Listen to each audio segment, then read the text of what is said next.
everybody? Welcome to another episode of Rob's World of Boxing. Let's get it.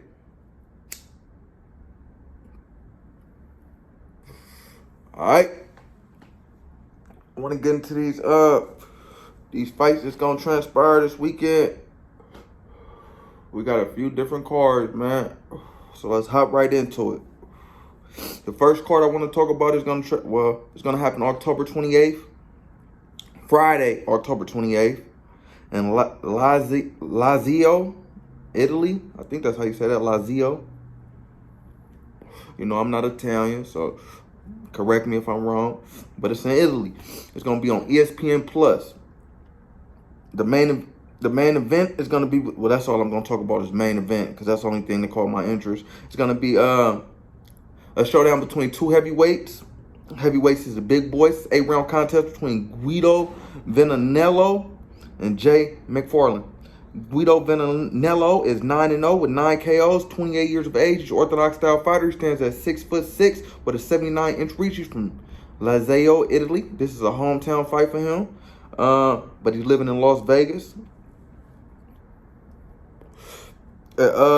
His opponent, Jay McFarland. Jay McFarland is 13-6 with 5 KOs, 24 years of age. He's an Orthodox style fighter. He stands at 6'3" with a 73-inch reach. He's from the UK. And honestly, I never heard of Jay McFarland. This will be the first time I'm seeing him against Guido Venanello. And I know, you could tell from his record, Guido Venanello, he's a dog. He ain't playing in there. He's 9-0 with 9 KOs, so I presume that Jay McFarland will be the 10th KO for Guido Venanello. All right, let's get into the next card, and really the main card, man, of the night that I want to talk about. It's an ESPN card. You know, like I told you about ESPN, man, they put on the best shows, man. It's Bob Arum. You know, he's a Hall of Fame boxing promoter, man. He might be the boxing promoter of all boxing promoters, man, when it's all said and done, man. But, yeah, man, let's get into it. It transpires Saturday, October 29th in New York, as I stated, on ESPN Plus. It's a top-ranked event. Top rank is Bob Arum and all those guys, as I said. It's going to come on at 7 p.m. Eastern Time. 7 p.m. Eastern Time. All right. The main event is a 12-round contest at lightweight. Lightweight is 135 pounds. If you didn't know, it's between Vasily Lomachenko and Jermaine Ortiz. Vasily Lomachenko is 16-2 with 11 KOs, 34 years of age. He's a southpaw. He stands at 5'7" with a 65.5-inch reach. He's from the Ukraine, but he's living in Oxnard, California. His two losses, I stated he was 16-2. His two losses came from one early on in his career, Orlando Salido. It was in 2014. I think it was like the first or second fight of his career, if I'm not mistaken. But yeah, man, Orlando Salido was 41-12-2 when he beat Lomachenko. And Lomachenko, you know, he came in, he wanted to challenge the best guys right off back, you know, so that's what he did with Orlando Salido, man. Lomachenko, he was, if you didn't know, he was a highly decorated amateur, one of the best amateurs ever, arguably. I think his record was 396-1, and he won. I know he won the 2008 gold medal, and he won the Olympic gold medal, and he won the 2012 Olympic gold medal as well. So he was a highly decorated amateur, man. But he came in, hot, and he paid for it, man, with a loss to Orlando Salido. And then his other loss was to Teofimo Lopez a couple years back, when Teo was 15-0, and that you know, that ain't really nothing to be ashamed about. Teo was dog at, you know, he was on top of his game in that fight too. But you know, when they saying you the pound for pound greatest and you the best thing since sliced bread and better than Floyd and will beat Floyd and would have beat Floyd and all this bullshit that, you know, ESPN be spewing, when you lose, it looks horrible, even if it is to T.O. So, you know, it looked kind of bad. I mean, even though it was to T.O. and T.O.'s amazing, but come on, man. I thought you was the greatest. I thought you was better than Floyd. I thought you was all this shit, but evidently you're not. So, ESPN, cut it out. All right, yeah, man, that's Lomachenko, man. Let's get to his opponent, Jermaine Ortiz. Jermaine Ortiz, he's 16-0, 1 draw, 8 KOs, 26 years of age. He's orthodox style fighter. He stands at 5'8" with a 69-inch reach. He's from Massachusetts. His he got a draw. His draw came from a fight with Joseph Adorno. When Adorno was 14-0 and that fight transpired in 2021. His last fight was a win. Jermaine Ortiz was a win against Jamel Herring. I seen that fight. He put a beating on Jamel Herring when everybody thought that Jamel Herring was going to, that was going to be his comeback fight after Shakur Stevenson and beat up Jermaine Ortiz and put his name back on the map. And we all got mistaken when Jermaine Ortiz turned the tables and beat the hell out of Herring, as I just said, and probably sent him into retirement, man. I haven't seen much of Jermaine Ortiz. The only thing I really seen is him, the Herring fight. But I feel like, nah. I feel like Lomachenko gonna get the job done against Jermaine Ortiz, man, and reestablish his footing at the 135-pound division, man, after his little layoff. It wasn't too lengthy, but his layoff with his home country and the Ukraine and all that war, that was that's going on over there. He took, I think he said he was gonna participate in the military or something over there, if I'm not mistaken. But I'm not politician, so I ain't even gonna get into that. But yeah, man. So I want to see him reestablish his footing at 135 pounds, and I feel like he is gonna do so and get that win against Jermaine Ortiz. Unanimous decision win for Vasily Lomachenko in that fight. All right, let's get to the undercard. First fight I want to talk about on the undercard is a 10-round contest of featherweight. Featherweight is 126 pounds. If you didn't know, it's gonna be between Robeisy Ramirez and Jose Romero. Robeisy Ramirez is 10-1 with 6 KOs, 28 years of age. He's a southpaw. He stands at 5'5" with a 68-inch reach. He's from Cuba, but he's living in Florida. His loss, because he's 10-1, was it came from his first career fight ever, and it was against Aiden Gonzalez when Gonzalez was 14-2-2, and he beat Robeisy Ramirez in 2019. All right, his last fight was a 5th-round KO win versus Abraham Supernova when Abraham Nova was 21-0. And yeah, man, that really showed me who Robeisy Ramirez is, man, because he was a 2012 and 2016 Olympic gold medalist, man, with a highly decorated amateur career, same as Lomachenko.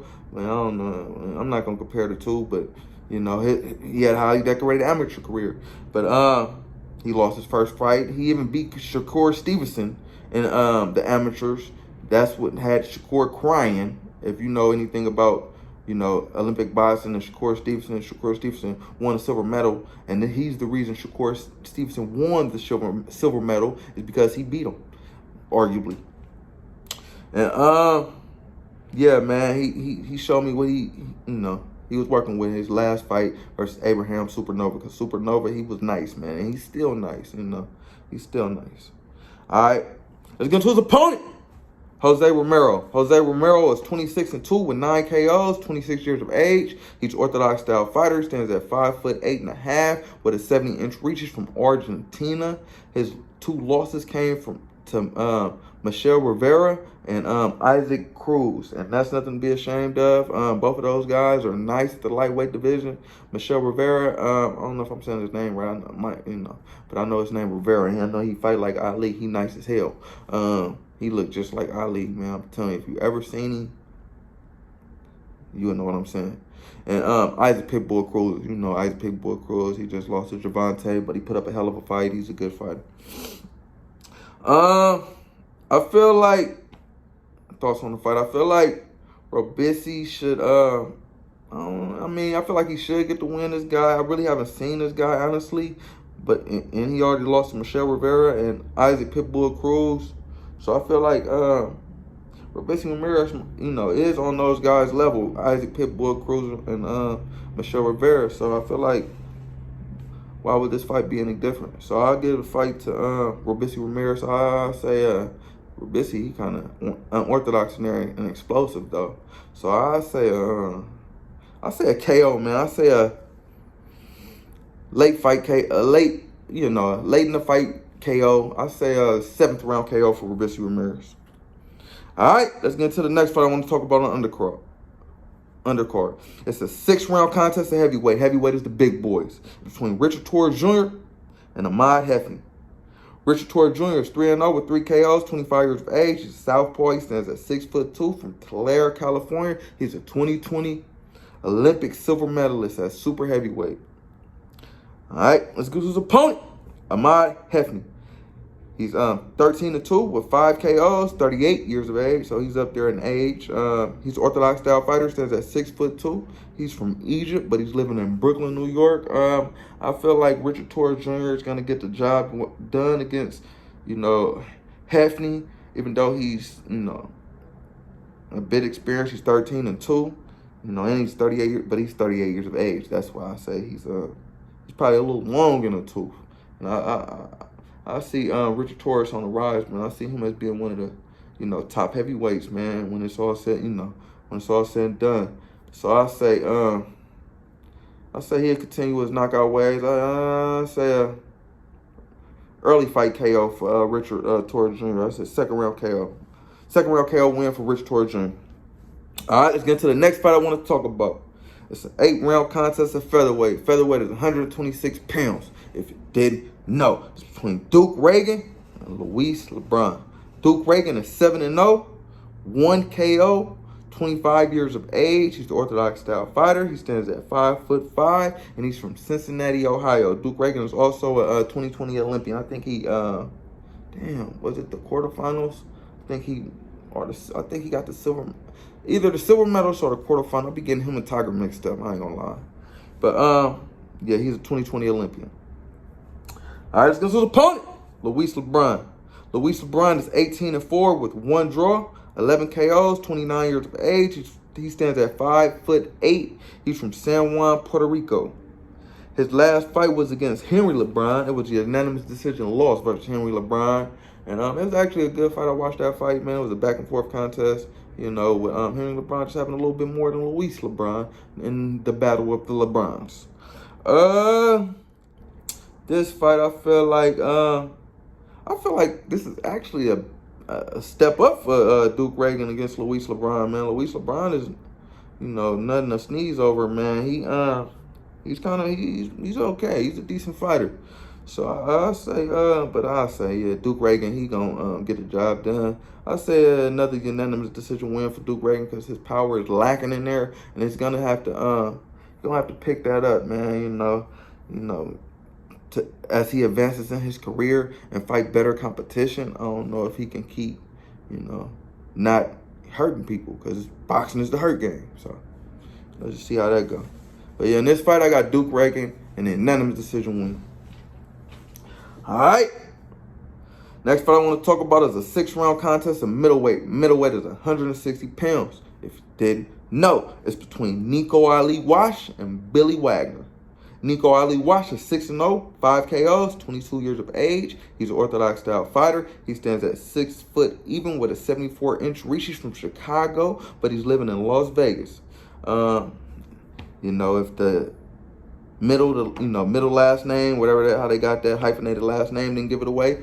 Nico Ali Wash is Muhammad Ali's grandson, if you didn't know. And he's improving a lot, man, since, I first seen him in there. When I first seen him, I thought he was just a gimmick. Why, because he's Muhammad Ali's grandson. Bob Arum is Muhammad Ali's old promoter. Now he's, Nico Ali Wash's promoter. I'm like, they're just trying to get some money, But more and more I've seen him, working, man, and getting better, man. And he showed that his last fight, KOing Reyes Sanchez, who he had, early on in his career, scored I think it was a majority decision win against him. And he was struggling against Red Sanchez, but at his last fight against Red Sanchez, I think what it was, second round KO win. You know, had his mom, everybody jumping out their seats, man. It was beautiful. It was good to see too, and it's good to see his progression, man. He's really progressing in the sport. I'm really starting to coming around to liking Nico Ali Walsh, man. But yeah, man. His opponent, Billy Wagner. Billy Wagner is 5-2, 1 KO, 29 years of age. He stands at 6 foot even with a 73.5-inch reach. He's from Montana. Never been to Montana. I would like to go there one day. And I haven't seen this guy. I haven't heard of Billy Wagner, man. But I feel like they throwing Nico Ali Walsh in there, you know, with another little soft touch to get his feet wet a little bit more before they start, you know, up in the competition. Hold on. But yeah, I say Nico Ali Walsh, man, he only ain't KO'd. He's 6-0 with 5 KOs, and the person he didn't KO, he went back and KO'd him, as I just stated. So he's knocked out everybody he fought, man. I don't see Billy Wagner being no different. I say, I don't know what round, man, but I think he gonna knock him out. I don't know yet about Nico Ali Walsh. Like, he gonna knock him out early or late in the fight. When it happened, I just be like, oh shit, it happened. But I feel like it's gonna happen. All right, let's get to the next fight I want to talk about. It's a 6-round contest at junior welterweight. Junior welterweight is 140 pounds. If they know, it's between Tiger Johnson and Esteban Garcia. Tiger Johnson is 5-0, 4 KOs, 24 years of age. He's an orthodox style fighter. He stands at 5'11" with a 71-inch reach. He's from Cleveland, Ohio. He's a 2020 Olympian, and I'm pretty sure he finished in the quarterfinals. Like I said, him and Duke Reagan. But when I hear that now, I think it's him who finished the quarterfinal and Duke Reagan with the silver medal. Or the Keyshawn Davis with the silver medal when they both got it. Yeah, shit, I'll do my homework. You do your homework. If you put it in the comments, let me know if you know. But they were all Olympians, shit. All right, let's get to his opponent, Quincy Lavalas. Quincy Lavalas, oh no, my fault. That's the next fight. Esteban Garcia. Esteban Garcia is 15-1, 7 KOs. He's a southpaw. He stands at 5'8" with a 67-inch reach from El Centro, California. I never heard of Esteban Garcia either, but he's 15-1, and he looked like he'd step up for my man Tiger Johnson, man. You know, a 15-1 guy. But yeah, man, Tiger Johnson been coming on as of late, man. He's been knocking out everybody. So you know, he already had his boxing fundamentals down, you know, because he's an Olympian. You know, that's to be expected. But I ain't gonna say just because all Olympians, you know, don't have the fundamentals down, you know. Deontay Wilder. But fucking he had him down, but he now he's starting to put the power behind it. So yeah, man, he's looking good. I see but as I said, Garcia's a step up, but I see Tiger Johnson KOing Garcia. I say third round KO win for Tiger Johnson. All right, let's get to the next fight. It's an 8-round contest at middleweight. Middleweight is 160 pounds, as I just stated. All right, it's between Troy Isley and Quincy Lavalas. Troy Isley is 7-0, 4 KOs, 24 years of age. He's an orthodox style fighter, stands at 5'10" with a 69.5-inch reach. He's from Washington, D.C. He's also a 2020 U.S. Olympian. I think he lost in the quarterfinals too. Like I said, Bob Arum signed the whole motherfucking 2020 U.S. Olympic team. So, yeah, be looking to hear that a lot. He's Olympian. He's a 2020 Olympian. You're going to hear that a lot. But, all right, let's get to his opponent, Quincy Lavalas. Quincy Lavalas is 14-3, 1 draw, 9 KOs, 28 years of age. He's an orthodox style fighter. He stands at 5'10" with a 72-inch reach. He's from Louisiana. He went the whole 8 rounds with Xander Zayas in the unanimous decision loss in March. After that, he has won a couple fights, but so he's on a winning streak, and he went the whole distance with Xander Zayas, man. And Xander Zayas is a fucking pit bull, man. He's a dog. He's the future of boxing, man. He's one of my favorite young fighters, man. Man, he knocks out everybody. So if you go the distance with Xander Zayas, I'm looking for him to go the distance with Troy Isley too, man. Troy Isley was frustrated in his last fight because he couldn't get that guy out of there, man. And yeah, man.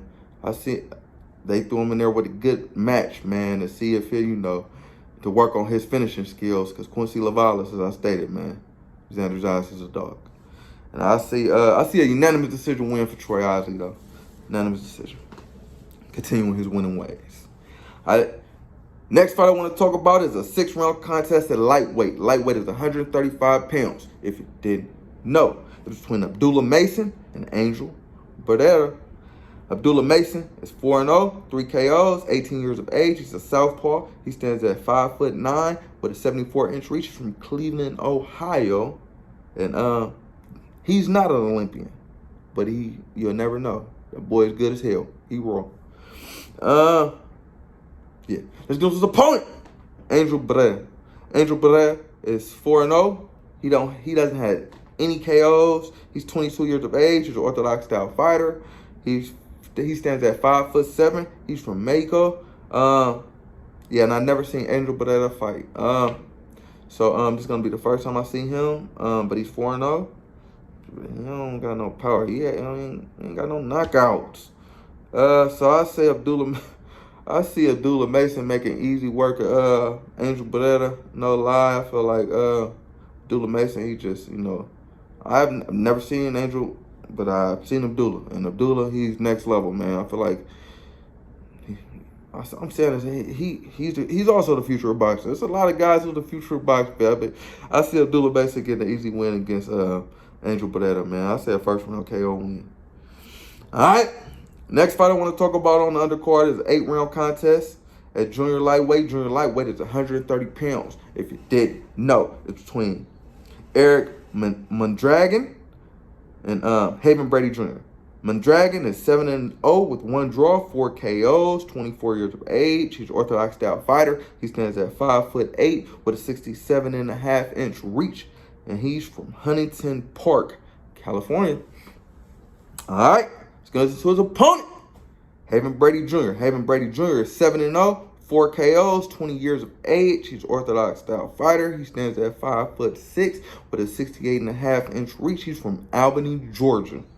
I feel like this is gonna be a good matchup. Both guys are, 7-0, undefeated fighters. Somebody gotta go. Same with the last fight, but like I said, dude is just another a dog. But Haven's a dog too, man. But yeah, man, somebody gotta go. I feel like Haven Brady Jr. gonna get the win against Mondragon, and I'd say probably a 6th round KO win for Haven Brady Jr., man. Once he done broke Mondragon down a little bit, and capitalize on that. All right, that's it for the ESPN card. That's going to be a hell of a card, man. That's going to be a hell of a card. I'm trying to get in early on that fight, 7 p.m. Eastern time, man. Make sure you get in early, too. It's going to be on the app, the undercard, for sure. I'm not sure if the main event going to be on, the main ESPN channel, but I know you need to tune into the undercard on the app. And it says the main event going to be on Plus, but I'm thinking it's going to be on the main channel as well. But yeah, I'm gonna check that shit out, man. That card is gonna be amazing from top to bottom. All right, next fight I want the next card that's gonna also, happen Saturday, October 29th. That I don't really want to talk about, but it's happening. It's gonna be in Glendale, Arizona. It's gonna be a pay-per-view card, Showtime pay-per-view, and that's another reason I'm really tripping. All right, it's gonna be a little exhibition, all these little play fights, I guess. Yeah,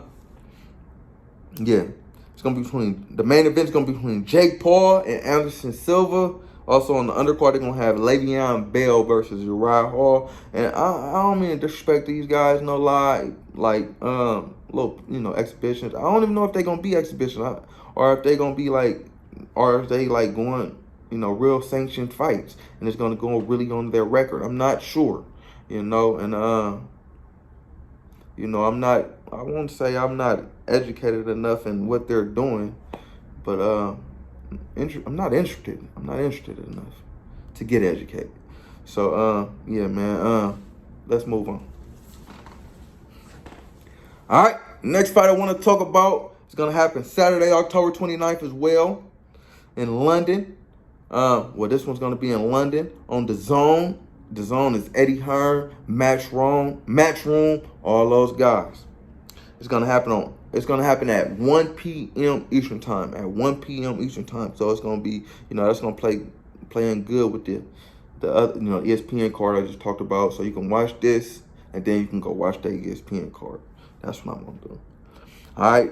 It's going to be a 10-round contest at lightweight. Lightweight is 135 pounds. If you did know, it's going to be for the WBC, WBA, WBO, and the IBF Women's Lightweight Championship belts of the world. Lightweight is 135 pounds, as I just stated. It's going to be between Katie Taylor and Karen Elizabeth. Katie Taylor is 21-0, 6 KOs, 36 years of age. Oh, she getting up there. She's an orthodox style fighter. She stands at 5'5" with a 66-inch reach. She's from Ireland. Her last fight was a split decision win versus Amanda Serrano. And I'll say, man, that probably was the fight of the year, man. It's a contestant if it's not, the actual fight of the year. But yeah, man, and it was also, I'll say, man, it was probably one of the biggest fights ever for women boxing, man. It really did some numbers, and that was really, amazing for women boxing, man. It put on for women boxing, man. Yeah, man. But she's back against her opponent, Karen Elizabeth. Karen Elizabeth is 19-0, 2 KOs, 32 years of age. She's an orthodox style fighter. She's from Argentina, and no lie, I haven't seen Karen Elizabeth fight. But I've seen Kelly Taylor, and Kelly Taylor, she's the truth, man. She has, they keep saying, well, I keep saying that too. Clarissa Shields, the Gwoat, but shit, by, default kind of, sort of. But I don't know about that, man. Katie Taylor keep performing how she performing and keep winning. She got an argument to be the Gwoat. You know what I'm talking about? Because that fight against Amanda Serrano, man, she showed what she was made of, and to win that fight and to keep winning, man, that's some Gwoat shit. So she got a strong argument if she finished her career how she, has started it. All right, I say, yeah, Katie Taylor, she's going to win. Unanimous decision win for Katie Taylor. I just got faith in Katie Taylor. I haven't seen Elizabeth. I got faith in Katie, though. The undercard, it's a DAZN undercard. DAZN undercards, if you watch Rob's World of Boxing, you'll know I don't fuck with DAZN undercards, really. And I fuck with boxing, but they be poo, man. They be very underwhelming most of the time. They done had some, be like, oh my God, that's a DAZN undercard? Oh man, that's a good undercard. But most of the time, so yeah, I'm gonna move on. All right. Next card I want to talk about is gonna happen also October 29th, Saturday, October 29th. This fight is gonna be in San Diego, California. Also on DAZN. DAZN is Eddie Hearn, Matchroom, all those guys. It's gonna come on at 6 p.m. Eastern time. 6 p.m. Eastern time. So a little before the ESPN card and a little after, a little bit before the ESPN card, much after the Katie Taylor card. All right, I'm gonna get what I'm talking about. All right, this fight is a 12-round contest at lightweight. Lightweight is 135 pounds. If you didn't know, it's between Joseph Jojo Diaz and William Zepeda.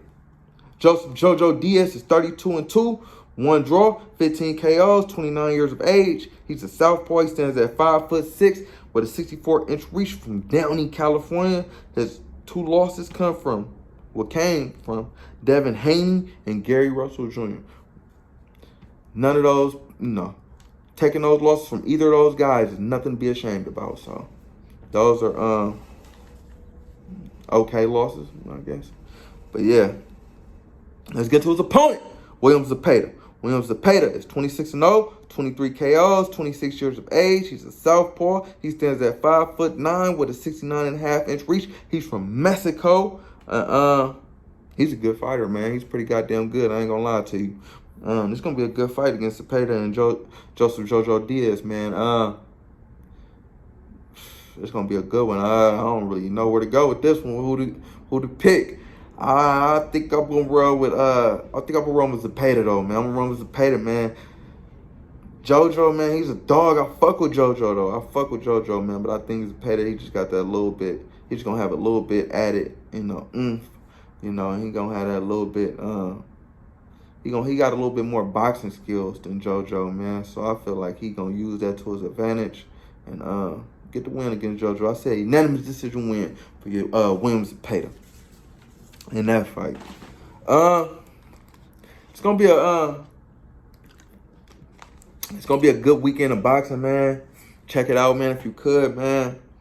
Also, I know you all seen the well, if y'all didn't see it, they was talking a lot about Spence and Crawford. It was supposed to happen in November and all this shit that was gonna happen. I told y'all Spence and Crawford was not gonna happen, man. People be posting these videos to get views and to get subscribers and all this shit, lying to the people, man. Told y'all it wasn't gonna happen, man. Terrence Crawford then went and signed another fight. He finna fight a guy named David Abanizioff as an EVF or whatever the hell that nigga name is. He's 29-3 with 1 draw, and he basically another mean machine or something like that. Basically, all these people Terrence Crawford and made his career with. I don't know what's wrong with him, man. I don't know what's wrong with him. I feel like I felt like Terrence Crawford was, gonna win that fight against Eric Spencer. Spence. My mind was telling me, Crawford, but my heart was telling me Spence, just because of the car accident and all that shit. I didn't feel like Spence was the same. But now I'm starting to think Crawford's scared, man. Crawford, he knows Spence is a dog. He know he can't take them motherfucking body shots. He know he can't take all that man power. He too big for him. Pause. He know he can't take that shit. You know what I'm saying? So I feel like he's scared, man. And this move he just pulled, man, that is a big indication showing he got cold feet, man. He know the truth is coming. He don't want no part, man.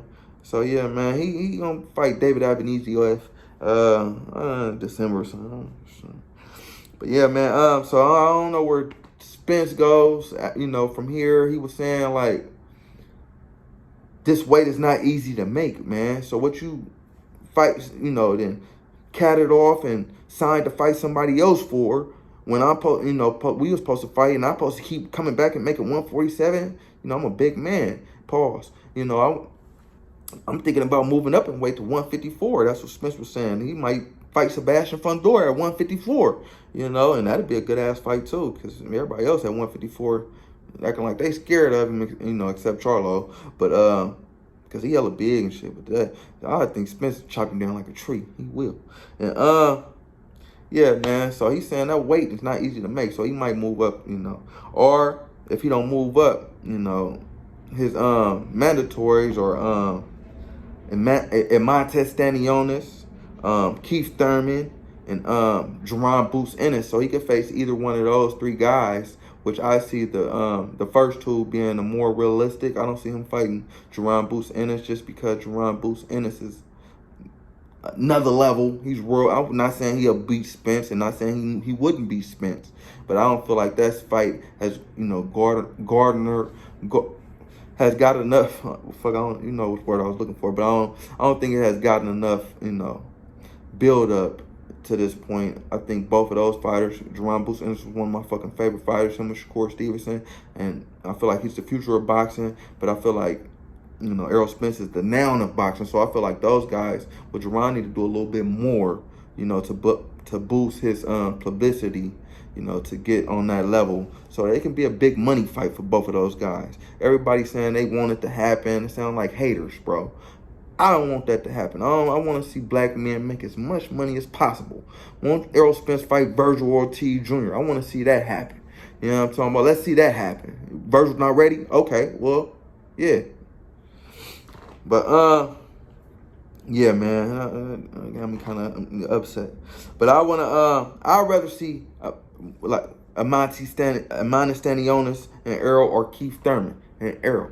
You know, Keith Thurman is a big fight. I'd rather see Keith Thurman. That's a real big fight for Errol. Errol saying he don't want to fight Keith because Keith didn't want to get him no action when he was an up-and-comer. But, yeah, man, put that behind you, man. Make some money, man.